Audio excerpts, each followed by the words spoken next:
All right, so we are live, everyone. My name is Jesse, and I am with Exploring by the Seat of Your Pants. For those joining us for the first time, we are all about bringing conservation, adventure, and science into classrooms around the world. And I am so excited because it's been a few months now where we've been all dealing with kids at home and teachers having their kids on YouTube. But for the first time in several months, we have an actual classroom with actual students in it joining us in Curtin, BC. So Miss Matthews Group, I'm going to spotlight your guys' video. Do a big shout out to you guys in British Columbia. So nice to have you in. And hello to everyone there. You're still muted, but we can hear your enthusiasm internally. I hear it. It's fantastic. I love you guys. So nice to have a group live. A bunch of people joining us on YouTube as well. So do let me know where you're joining from around Canada, the US, and the world. I'd love to share your questions with our speaker when we go to Q&A. But without further ado, joining us for the very first time is Sandra Riches. So she is the Executive Director and BC Coordinator of the BC AdventureSmart program. So today she's going to talk about that program, what it means, what they do, their community outreach platforms, and their Hug a Tree and Survive program. So how you can get out in nature, be safe out in nature, and explore both British Columbia, one of the most beautiful places in the world, and wherever you might be joining from today. So without further ado, thank you so much for joining us today, Sandra, and take us away. Thank you and welcome everyone. I appreciate you joining us here. I'm sitting in beautiful British Columbia myself, so I'm grateful for the other BCers and all the children sitting in their classrooms today. Thank you and welcome back to your classes. I have been with AdventureSmart for 16 years, and that's how old AdventureSmart is. Our main focus with the program is to increase awareness so that we can help reduce the number and severity of search and rescue calls. So everyone in our country, in Canada and elsewhere throughout the world, there's search and rescue in your community, in your region, in your state, in your province, in your territory. And those search and rescue volunteers are there to help you come home safe and sound. If you get lost in the woods or separated from your family in a local park, if you're camping out for an adventure, which is great, and we want you to do that. We just want you to get informed before you go outdoors. So I'm about to deliver the Hug a Tree and Survive program, and it talks about 4 simple rules that are easy to remember, and there's fun little games to play with. I'm going to share a few of those for you as well, and we're going to watch a little video, and then you can ask me some questions about the program, about being safe outdoors, and how you can plan for your adventure in the future with your family and your friends, and how I can help you do that safely and efficiently. And remember, your destination is always home.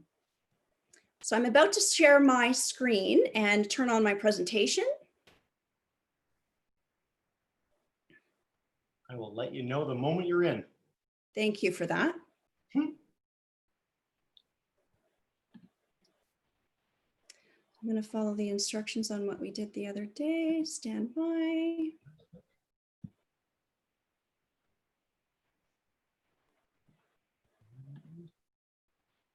You should be good to go. Thank you. Hug a Tree and Survive program is for children kindergarten to grade 6. And like I said earlier, it's all about being safe outdoors and what to do in case you do get separated from your family and friends, which we don't want to happen, but accidents happen, and that's okay. We're going to make sure that you're comfortable, you're confident, and that you're knowledgeable on what to do so that you can come home safe and sound and be found. We don't want you to get lost. So our goals are here to teach you how not to become lost in the first place, but we're also here to teach you about what you can do in case you do get lost outdoors. We're going to talk about those 4 simple rules. I'll mention them a few times, so get ready. And we're going to watch a show. We're going to have some little basic activities that you can do after the presentation at home with your family. And then we definitely have some time for questions at the end. So we'll be able to answer all those questions because there's usually quite a few. Rule number 1 is you should always tell an adult where you're going. If you're going to play with your friends, you tell your mom and dad where you're going, or your guardian or your nana, or your papa, you let them know where you're going. Same thing if you're outdoors, you need to let someone know where you're going every single time. Your parents need to know, and your brothers and sisters. If you get out there and you get a little confused and feel separated or lost, we need you to hug a tree and stay put. Well, I actually don't need you to hug the tree, literally, but I want you to find the tree. As soon as you feel lost, I want you to stop, stay put, and sit at the base of that tree. And I want you to remember this presentation. Remember me, remember you sitting in the classroom or wherever you are today. And I want you to stay put. That's key. Now I want you to keep warm and dry. So I'm going to take a big guess that you're warm and dry right now. I'm warm and dry. I'm inside, by the way. But if you're outside, I need you to be warm and dry as well. That's really important so that you can be comfortable, so that you can think clearly and wait for search and rescue to find you. It's a waiting game. We're going to ask you to wait for a while, but then you have something to do after that. So you've made yourself warm and dry. You've stayed put. Now the searchers need to hear you or see you. We'll talk about how they can see you later. But what you should do is you should always have a safety whistle with you. And that's so that you can blow the whistle 3 times, take a break, blow it 3 times again, take a break, continue to do that. And that's the emergency signal for help. And all search and rescue volunteers know what that means. So does police and anyone looking for you. They know that signal. So remember, those 3 blasts on the whistle are critical. We're about to watch a story. It's about John, who's in those pictures that you just saw. He goes for a camping trip with his mom and dad, and he says he's going somewhere, and he gets a little turned around, and he gets lost. The story ends well. He does get found, and he's brought home safe and sound. But there's some great little tips and tricks. So think about the story as you watch it, and maybe there's some questions that you can ask me at the end. Here we go.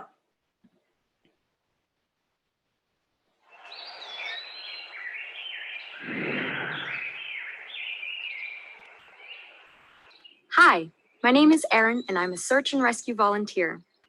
I'm here today to tell you a story about a boy named John. He got lost in the woods and hugged a tree to survive.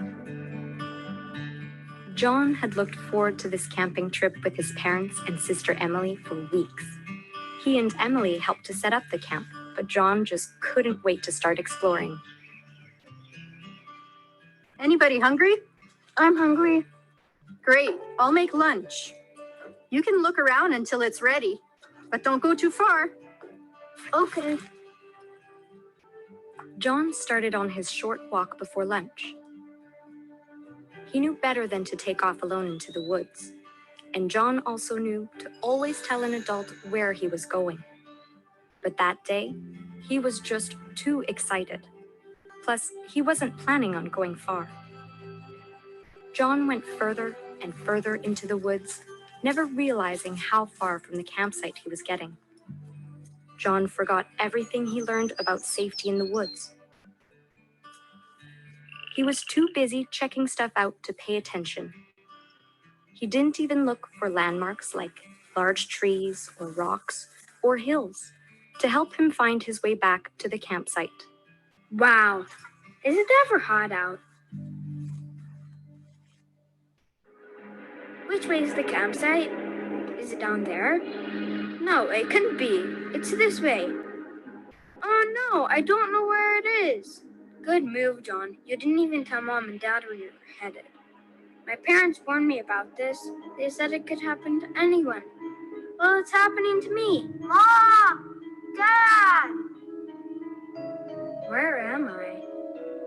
John was all alone in the woods. The bush was thick, too thick to see through and too high to see over. At first, John panicked. He started to run, wearing himself down and going farther away from the campsite. It was the worst thing he could do. But he didn't keep running. If he did, he would have gone further away and might have tripped and hurt himself. Instead, he stayed put and hugged a tree, which kept him in one place and easy to find.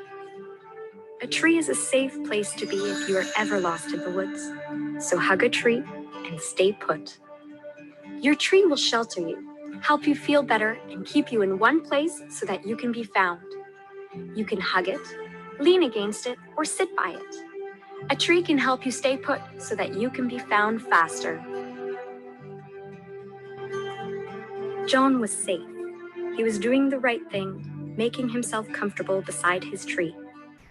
John knew that by now his parents would be worried about him. Just as John thought, his parents called the police soon after he missed lunch. A search was being organized with a local search and rescue team. John's parents spoke to the search manager, telling him what John looks like and what he is wearing. Which way did he go? I think he went that way. Over that way? She really didn't know which way John went. Nobody knew. John forgot the first important thing, to tell an adult where he was going. Hello, everyone. I'll be your search manager today. We're looking for a 9-year-old boy. His name is John. He's wearing blue jeans, a red jacket, black ball cap, and size 6 running shoes. He has a backpack with some food and water, a whistle, and an emergency shelter. The searchers are trained professionals. They really care about you and your family. John! John!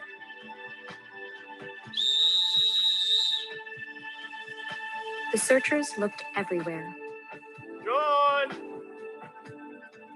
Searchers will be yelling your name. John! Because they are yelling really loud, they may sound like they are angry, but they are not angry at all.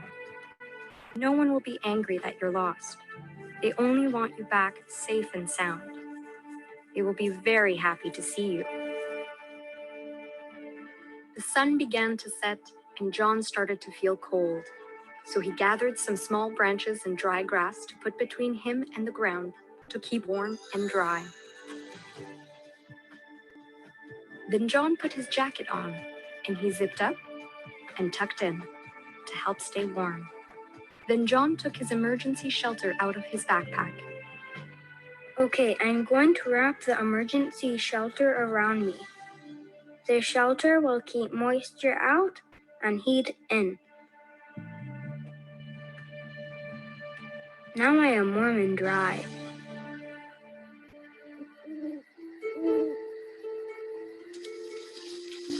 What was that? I'm scared. There it is again. No, wait, it's probably just a small animal moving around. They sure can make a lot of noise. Even if it's something big, it will be scared of me. I'm bigger and I smell like a human. That means danger to them. If it's something big, I'll blow my whistle at it good and hard. That will scare it away. Plus, people will be looking for me by now, that's for sure. If I blow my whistle, that will help them find me right here, safe by my tree. Throughout the night, everyone kept looking. A person searching for you at night might look or sound scary, crashing through the bush and calling out your name. But they are there to help. The searchers looked through the night, but still could not find John. The next day, more people joined the search. John used his whistle to attract attention. A whistle is louder than your voice, and it takes less energy to use when you are tired. John blew his whistle 3 times, waited, and then did it again. This is the signal for help. You can repeat this until you are found. But the searchers were not close enough to hear John. Sometimes a helicopter is used to help search because it can cover more ground than people searching on foot. If possible, choose your tree by a small clearing so searchers in a helicopter can see you more easily. But don't go too far looking for a clearing. It's better to stay put. John knew how to be heard with his whistle and also how to be seen. He left clues for the searchers. John gathered branches to make a big X close to his tree. Other things John could have done to be seen are putting rocks together to make a large SOS. Or if the ground is soft, dragging your foot in the dirt or using a stick to make an SOS. A large arrow could be made pointing to John's tree. While that might not look like much, to ground searchers or a pilot, it's like a big neon sign saying, "Here I am." From the ground or from the air, bright clothes are easier to spot. We put John in a dark coat to show how hard it is for a pilot to see him. Now, John has a red coat on. See how much easier it is to spot John from the air? You're also easier to spot if you make yourself big. You can do that by lying down with your arms and legs spread out, but it may not work in tall grass. Movement also helps searchers see you. It's a good idea to wave your shelter or bright-colored coat. If you are spotted by a helicopter rescue team, first make sure that they see you. Then go back to your tree and wait. If the helicopter lands, crouch down facing your tree. Cover your face to protect it from flying debris. Then wait by your tree until a rescue team member comes to get you. These people are experienced trackers. They're looking at footprints to see if they might be John's. It's one of the ways they can tell which way John went. Search base, this is tracker team. This is search base. Go ahead, tracker team. Our location is 14 uniform 06. 555 23 942. We've discovered some footprints that match the child's shoes. Roger, tracker team. We'll send a search and rescue dog to your location. A search and rescue dog is sometimes used to help with the search. To alert the search team, it might bark loudly if it finds you. Don't be afraid of the dog's barking. The dog, along with the searchers, are there to help find you. The rescue dog joined in the search to help find John, and it wasn't too long before they were getting close to where John was hugging his tree. John heard the searchers and blew 3 blasts on his whistle, over and over again so the searchers could hear him. He also waved his shelter so they could see him.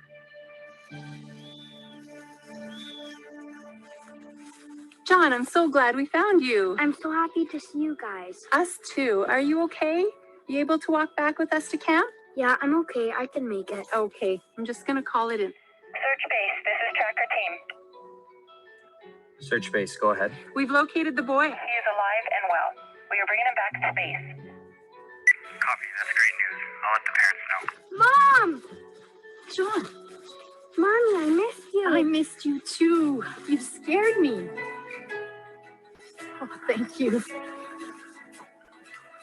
Thank you so much. Thank you. John might have been found faster had he told an adult where he was going or not started running as soon as he realized that he was lost. But after he got over his panic, John did the right thing and was found because he used his head and remembered what he was taught. Hug a tree and stay put. Keep warm and dry. Help searchers by answering their calls. John was found safe and sound because he remembered and used his Hug a Tree and Survive training. John loves camping, and he and his family will camp again.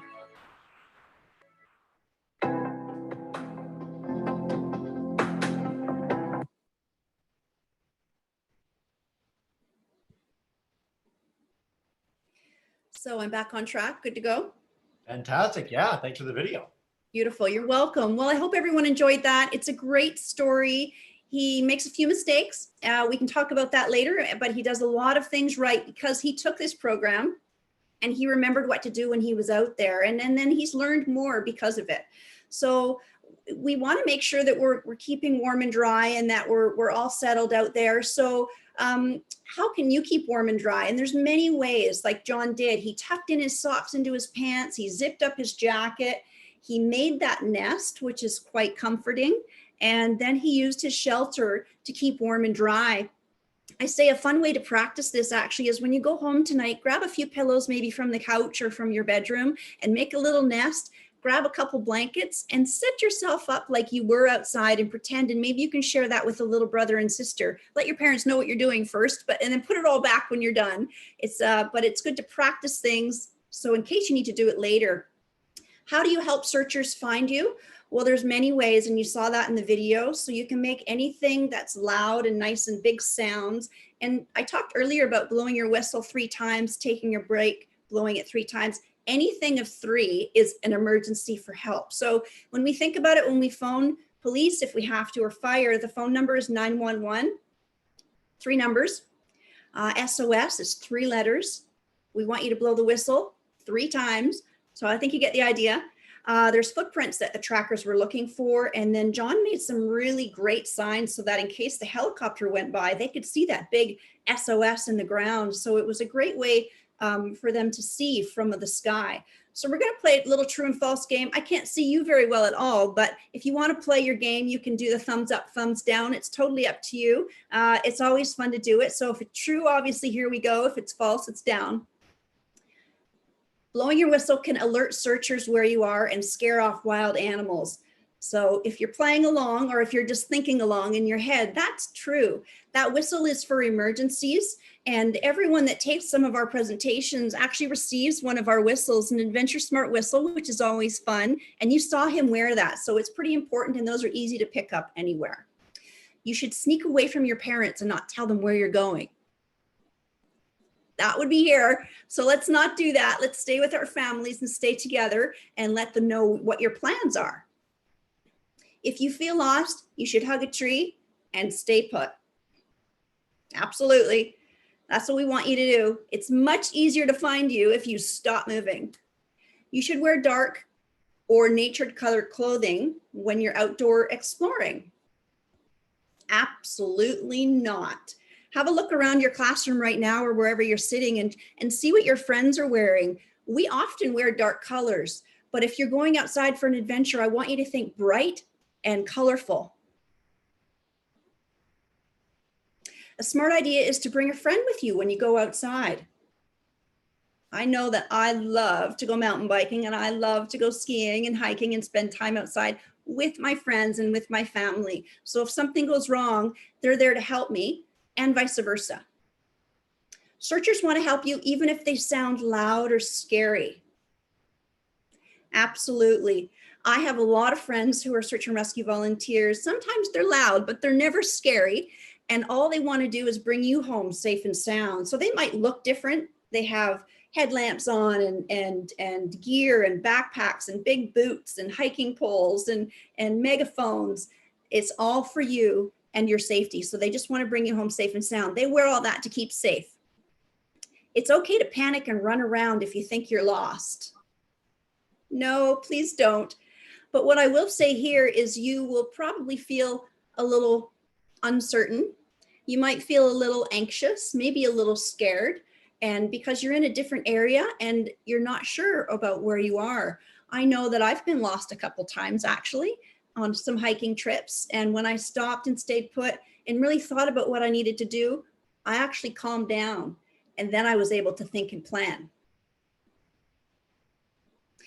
You can keep warm and dry by building a nest and using your emergency blanket. He did some great work there and used that shelter, and he used the branches and the leaves from the forest to make that. You can even do that when it stops raining. I don't know if it's raining where you are, but today it's a little bit wet out there. But that's good to know, because if you sat right on the forest floor, you're going to get wet. And when you're wet, you're going to be cold. So get yourself off the ground, make that nest. And again, maybe you could practice later at home with some pillows. To help searchers find you from above, you can make signs in the clearing. So he made some awesome signals. He made himself big and he was waving on the grass, and he made some signals with his emergency shelter. He was really good about being seen. So it's important for that too. So you can see we have a big compass here. So it's kind of always a good idea to know where you're going, where you're coming back to, know your route. So let's review those rules again, and then we can wrap up with some questions. So always, for rule number 1, tell an adult where you're going. Hug a tree and stay put. Stay warm and dry. Keep warm and dry, just like you are right now. Keeps you cozy. And help searchers find you by answering their calls. So if you hear them calling, please answer back. Blow your whistle, yell back, make a signal. It's really important that you can do that. So those are our 4 simple rules. You were very patient to watch the video and learned a little bit about John's adventure and how he got home safe and sound. And I'm here to wish you a safe, adventurous summer and to answer any questions about the presentation you might have here before we go. Fantastic. Well, thank you so much, Sandra. And I'm glad, God, we got so much packed in there in about 20 minutes. It's incredible. We also had a group on YouTube in Toronto literally play along with the thumbs up, doing true or false the whole time, which is awesome. So way to go to Miss Arlene's class. For everyone tuning in on YouTube, do let me know where you're joining in from. Share questions. I'd love to take as many as we can. Sandra, if you'd like to come out of screen share and then we can see you have a bit of a conversation, that would be awesome. Before I go to Ms. Matthews' group, and I will come to you guys in a second for a bunch of live questions, a grade 4 student in Ms. Arlene's class, so again in Toronto, wants to know if they don't have a whistle on you, what are some other ways they can make noise? That's an excellent question, actually, because not everyone's carrying a whistle or has one close by, even though they're easy to pick up. You might have something in the house, maybe. Even if you're out there and you don't have a whistle, grab 2 rocks, start banging them together. Grab 2 sticks, start banging them together. You can clap your hands, you can have your voice. Your voice will get tired after a little bit. That's why we do recommend the whistle. And the whistle has a great pitch to it that you can hear it from far, far away. But there's other noise makers. A lot of us throughout the world and in the country, we've been having our 7 o'clock noisemaker in appreciation of first responders. So you might have a noisemaker from home already. Maybe you've made one. Maybe it's a New Year's Eve noisemaker. These are all little things that you can have fun with to pack in your pack or put in your pockets to be prepared and have your essentials with you. And that's one of the nice things about a whistle or some of the other things that you mentioned is that they're really easy to store. You can keep these things in a pocket. You can keep them in a sleeve of a backpack, in a coat pocket. Like there's tons of ways to, make sure that you are just a little bit prepared. And again, you're hopefully not going to get lost at all. But if you do, that's a really helpful thing. All right, Miss Matthews group, I'm going to come to you guys. If you want to demute your microphone and come on up, we'll take a question or 2 or 3. So nice to have a live class. Oh, I keep saying it. Sorry. Go for it, buddy. I'm Jesse, and I have a question. When you guys said that he keeps like water, shelter, and food in his bag, do you need anything else to defend yourself or something like that? Yeah. Thank you, Jesse. It's a great question. I appreciate you coming up. It's nice to see a face come up to the screen, like you said too, Jesse. It's good to pack essentials. So we talked about things that you should take, and you saw John in the video carry and show you a few things. So he actually pulled out his emergency shelter, which he took out of a little packet like that. You saw him have the whistle, which is great. What I would also suggest when and if you have time is to go to adventuresmart.ca and go to the essentials page. You're going to see a list of things, and I'll tell you about them. There's a number of things you can pack in your pack, and that would be food, water. Map and a compass are a great idea. Don't always rely on your phone. And I know a lot of children have their own phone these days too. There is a compass on here, which can be handy. There's maps on here, but sometimes you don't have reception. So don't always think that that's a great final answer. So you should have that map and compass, maybe a communications device, maybe a walkie-talkie would be a great idea. Extra pair of socks, extra clothes, and a flashlight is an awesome idea to have with you, because then you can kind of feel comfortable maybe as it starts to get dark. The list is all there. First aid kit is great, knowing how to use it. And there's a bunch of extra things you could add that are season and sport specific. So if I go for a snowmobile trip in the wintertime, my pack has a few more things in it than I went for my mountain bike ride this morning that has mountain bike safety gear in it as well. Fantastic. Miss Matthews' class, if you guys have another question, by all means, you can bring students right up to the camera and then I'll know you have a question. In the meantime, while I'm waiting for that, I'll go to some of the ones on YouTube. I also want to note that is literally the first kid named Jesse I've ever had in 500 of these programs that I've hosted. So nice. I love it, man. Way to go. All right. Joel on YouTube wants to know, where do you get the emergency shelters, the little thing? So, I mean, AdventureSmart probably has these to give out, but are there other places you can find these? Awesome question again. So a lot of outdoor stores carry those emergency shelters, and you'll find them. They'll look just similar to this. Actually, we've made them for our use, and they have all of our logo and our 3 T's on there and little messaging and stuff. So when everyone has a presentation from us again in the future, face to face, which is normally what we do, everyone would receive a whistle and a shelter and a signaling card and a game and a coloring book.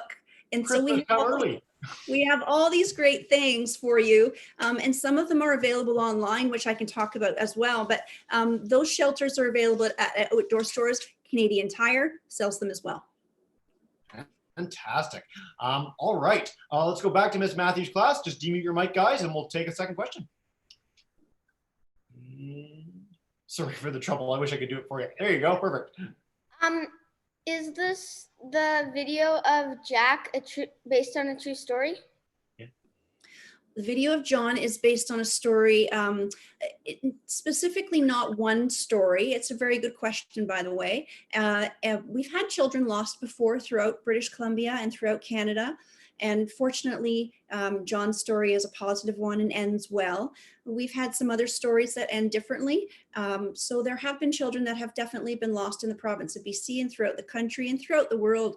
And that's why it's so important that we all get informed with all this great, easy stuff to learn about to be safe out there. So it doesn't happen to you. But if it does, because accidents happen, then you know what to do. You know how to keep warm and dry. You know how to stay put. So try to imagine it as a really big, serious game of hide and seek.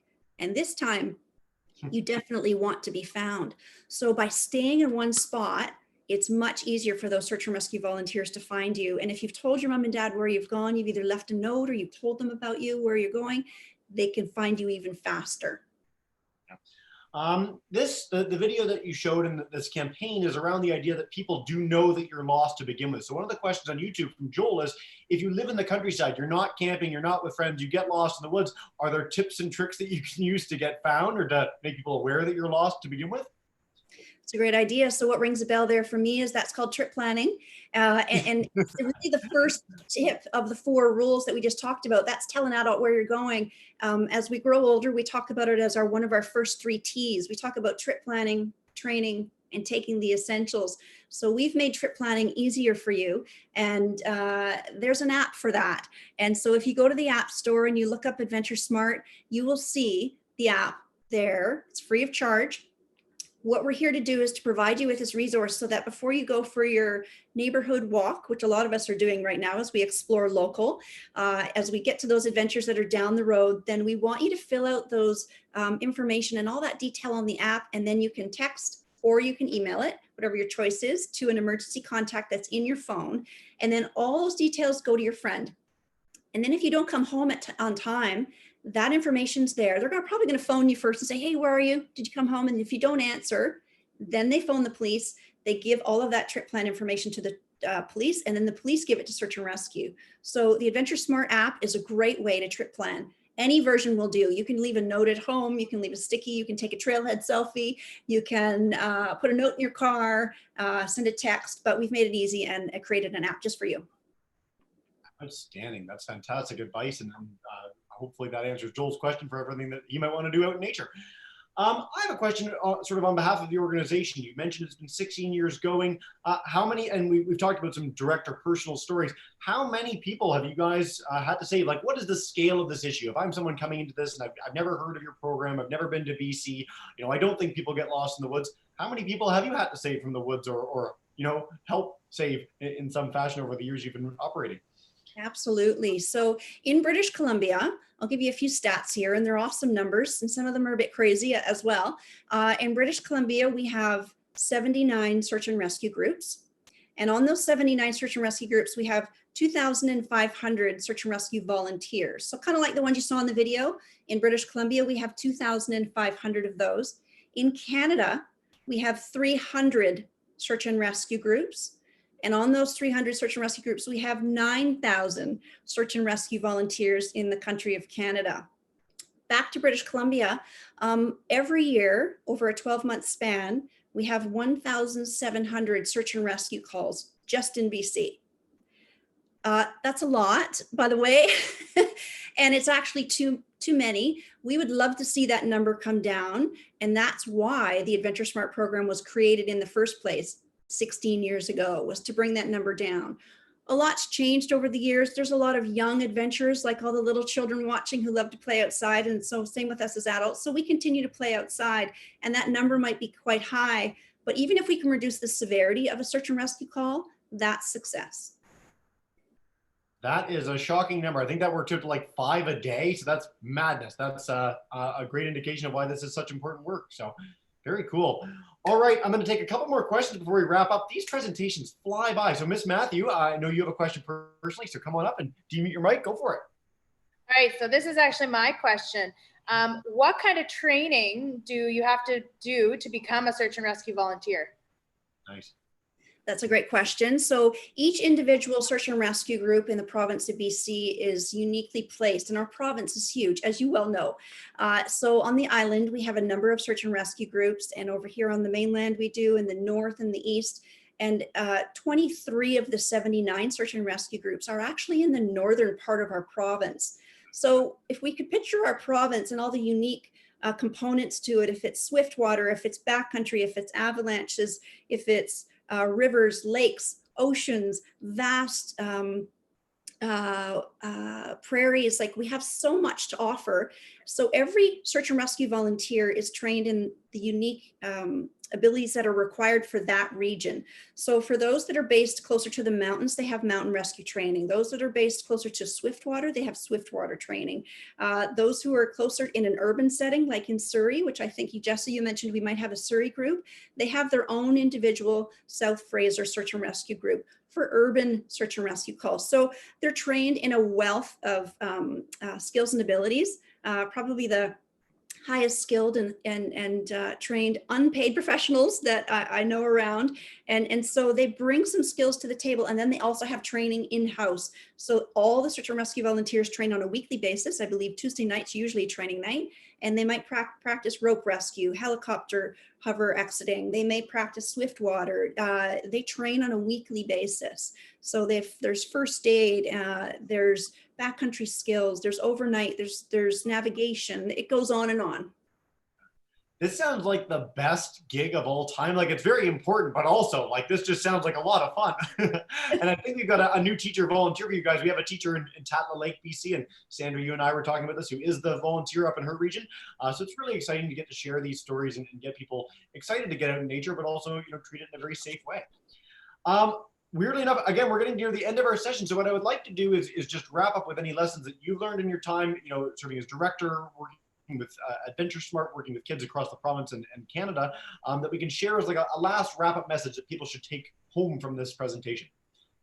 Yeah, well, you know what? I want to give 2 thumbs up to everybody and give you an A+ for even attending the Hug a Tree and Survive program with us in this unique way. And I'm glad everyone's safe and sound and partially back to school. And what they can take from this are these 4 simple rules, and that we want you to get informed and go outdoors. I'm not the AdventureSmart police. I love to play outside. I want you to play outside, and I want you to do that safely. And so that hopefully you don't have to have search and rescue come and find you, but just remember that they're there for you. And I consider those 2,500 volunteers part of my family. That's a pretty big family. And I know they're caring and giving, and they will bring you home safe and sound. So if anything goes wrong, just remember what we talked about today and what you learned and the great questions you asked me. And I really encourage you to visit the website at adventuresmart.ca and our social media if you're allowed to go there. And we've got some great advice there at BC AdventureSmart, because on the website, we've got some fun games for you to play, and you can print them off and play some origami games, which are just so fun. Like, there's fun little questions in there that will help you answer any questions with some lovely little diagrams, and you can print that off on there. We've got the Hug a Tree and Survive coloring book, and all sorts of great items there too. And we'd happy to help you further in the future. Couldn't have a better last answer if we tried, Sandra. That was fantastic. So what we're going to do, you know what, in fact, everyone's going to thank everyone here. So I'm going to thank you for joining us for our first ever presentation. We really loved having you at Exploring by the Seat of Your Pants. The interaction on YouTube and live was tremendous, so people were really keen. Everyone who showed up was great with some awesome questions. Miss Matthews' class, if you guys want to demute your mic too, you can join me in saying thank you to Sandra, and we'll all say thank you to you, because it's so nice to have a class back in the world's coming back to normal, and you guys are representing Earth. So good job. I'll spotlight the video on you. Hi, Miss Matthews group. Thanks so much for tuning in today. And thank you guys so much. Again, what a thrill. Really nice to highlight this presentation as part of our last 2 weeks of programs here before the summer. We'll see what happens over the summer with Exploring by the Seat of Your Pants. But do check out those resources. I've linked the video, John's video, into YouTube to Miss Matthews' class. So check that out. If you have any more questions, I know that the BC AdventureSmart social media platform, their website, and certainly us, we can share any more questions you guys might have. So Sandra, thank you so much for joining us today. Thank you. Wishing everyone health and safety. Be careful out there. Keep well. Outstanding. Thank you. Have a great day. Enjoy, guys. We'll see y'all soon. Bye.